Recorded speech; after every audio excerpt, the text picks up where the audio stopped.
Donc, dans cette table ronde, il a été question des NBIC, de la convergence technologique entre les nanotechnologies, les biotechnologies, les sciences de l'information et les sciences cognitives.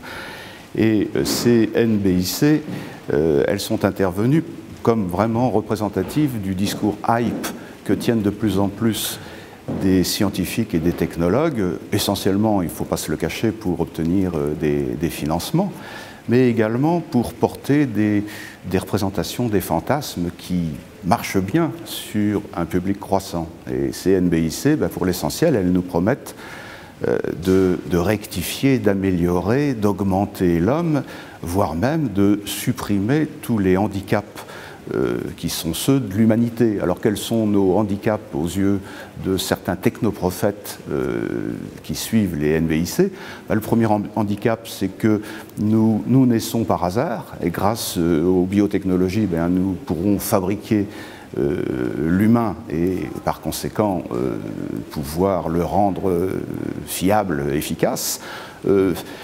Ce qui nous handicape, c'est aussi le fait que nous soyons malades. Or, les nanomédecines nous promettent très très prochainement de réaliser des nanorobots qui, insérés dans notre corps, iraient réparer l'ADN et détecter très très tôt les maladies et intervenir sur les tumeurs, par exemple.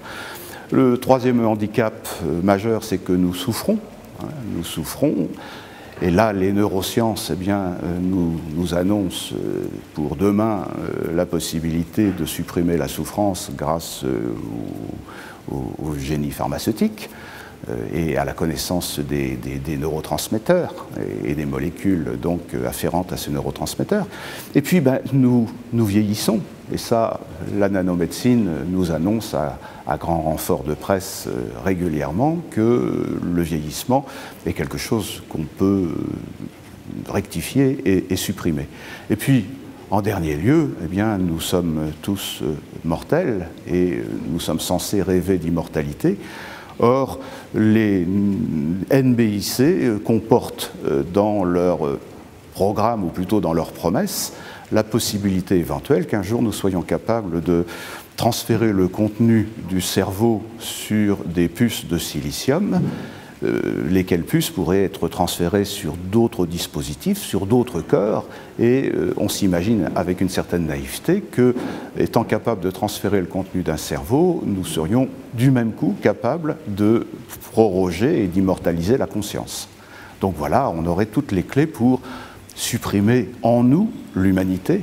Et l'un des messages que j'essaie de tenir, c'est de dire que ces spéculations transhumanistes sont révélatrices d'une certaine désaffection de l'homme pour lui-même, d'une espèce de déception de l'humanité à l'égard d'elle-même, et qu'au fond, nous souffrons d'une pathologie fondamentale qui est la dépression.